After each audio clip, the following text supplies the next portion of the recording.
just tell the audiences that you have received an admit from Cambridge, which is an extremely competitive program and it's considered to be one of the best programs in Europe. So congratulations on that. Thanks, Akshay. It would be great for our audiences to learn from you what was your experience, your interview experience. But before we go into that, if you can just begin by telling a little bit about yourself. Oh, super. Okay. So I am Varun Rai, and I have about 7.5 years of experience.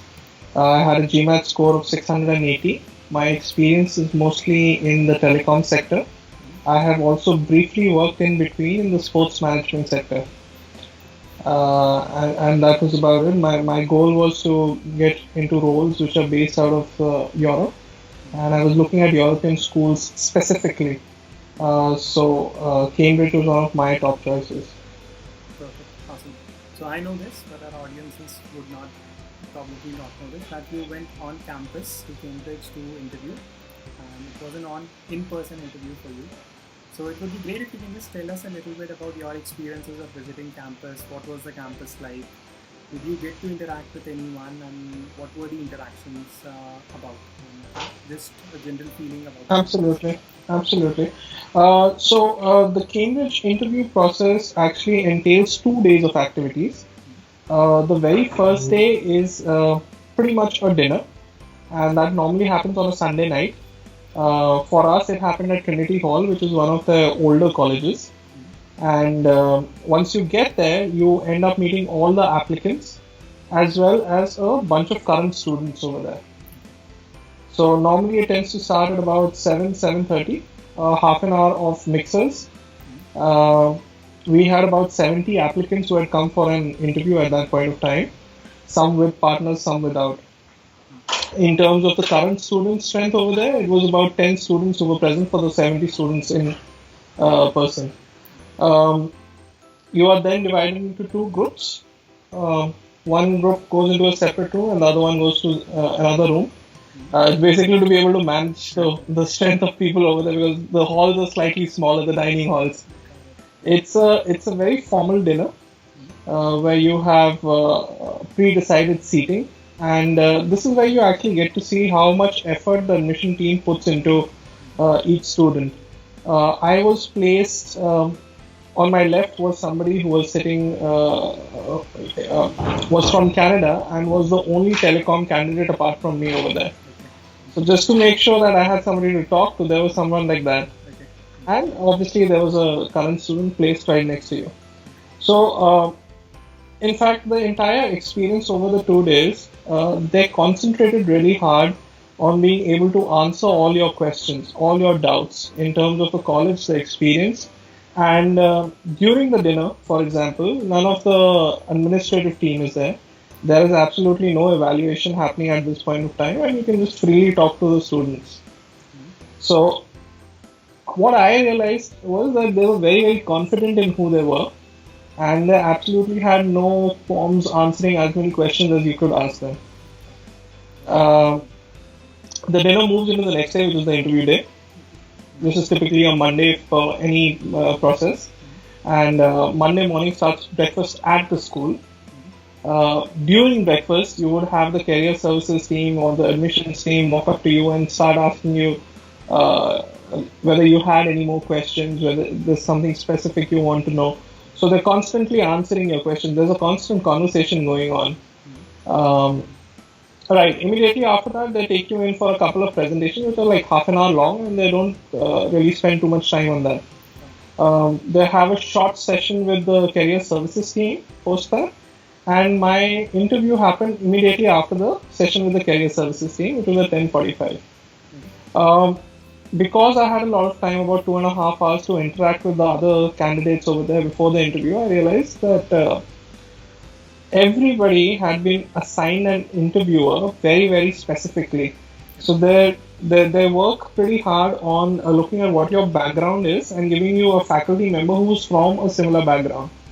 So in my case, for example, the gentleman was Dr. Chris Coleridge. He is a marketing and strategy guy, which is my background as well. And what is even more interesting is he was somebody who worked in MNCs and had a lot of startup experience. So I have worked in MNCs primarily, but I have a little bit of startup experience.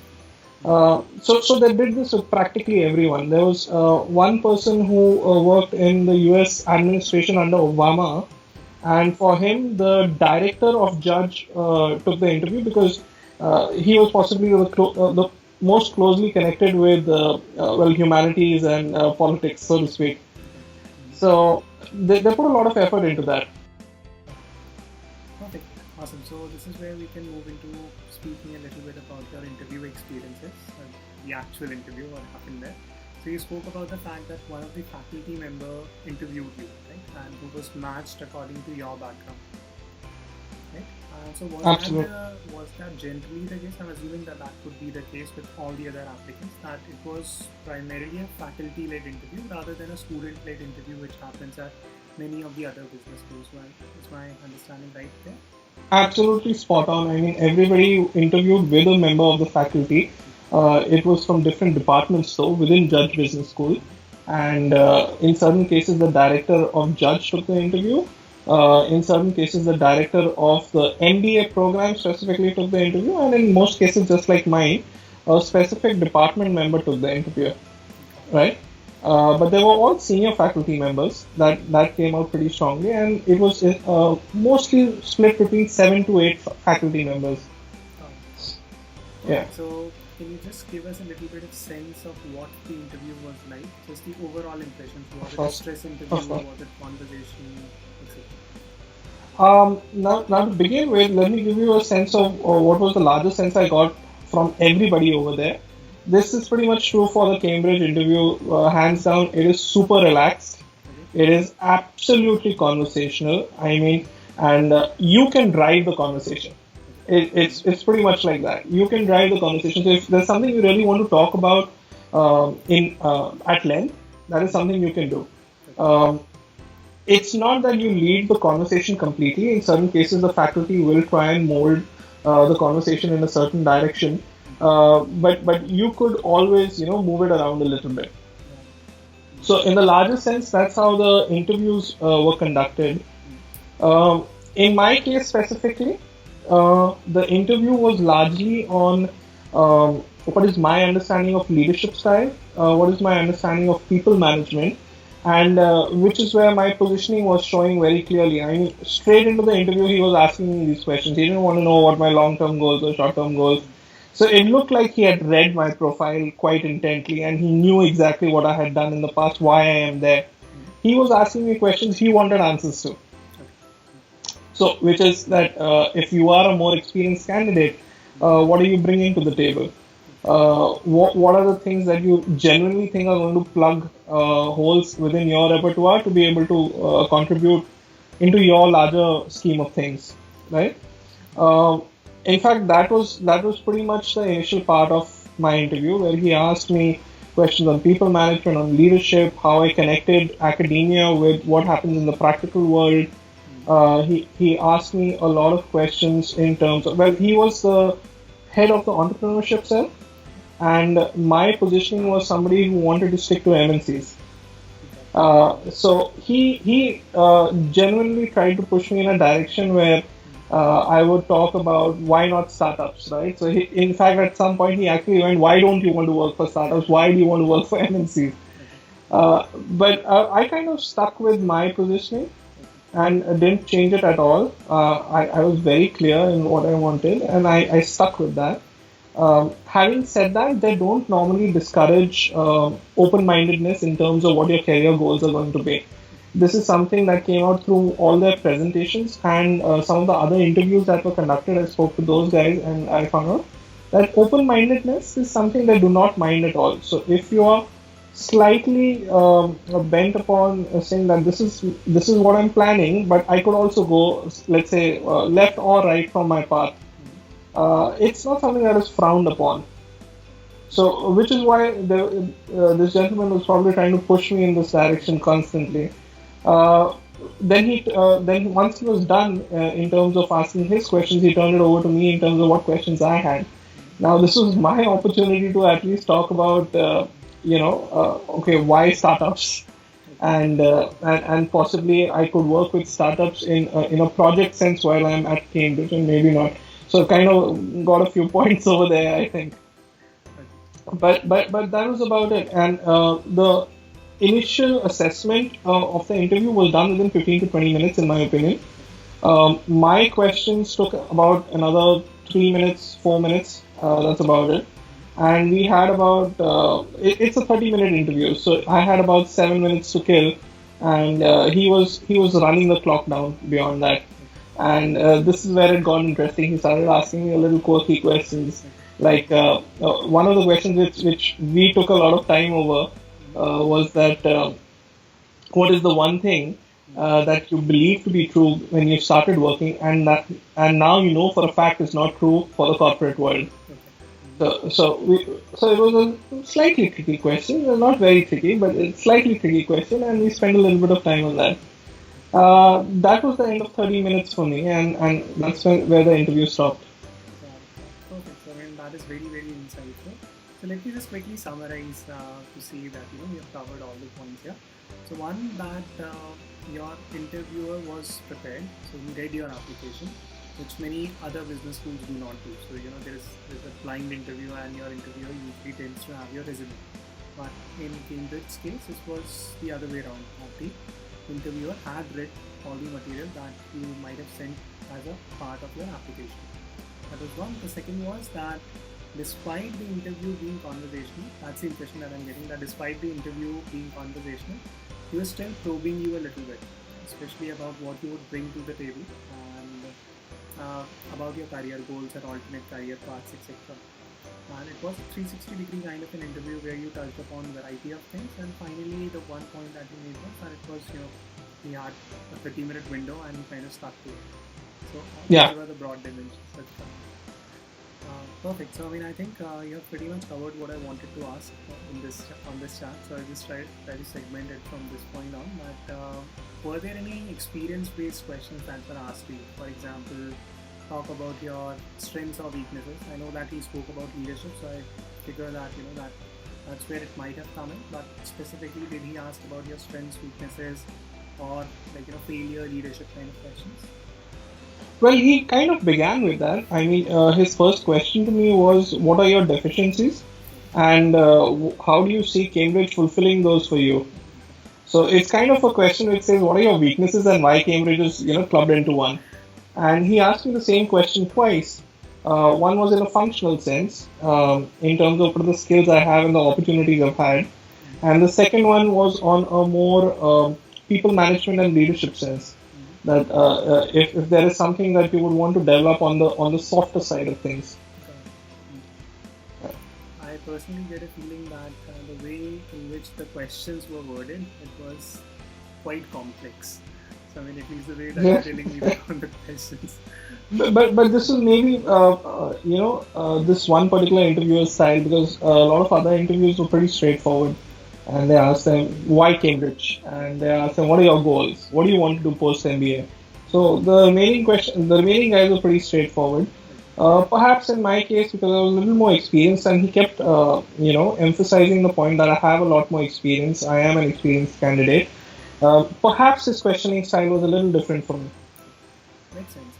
I think you held your nerve when you came out winning, so that's kudos to that. So my next question to you is that to what extent did he kind of investigate why you want to come to Cambridge? Because this is one question where schools are increasingly trying to, sort of decipher whether candidates will actually join their program or not, and they tend to grill applicants in the interviews with this question, that why that particular school. So was it the same for you, or was that not the case?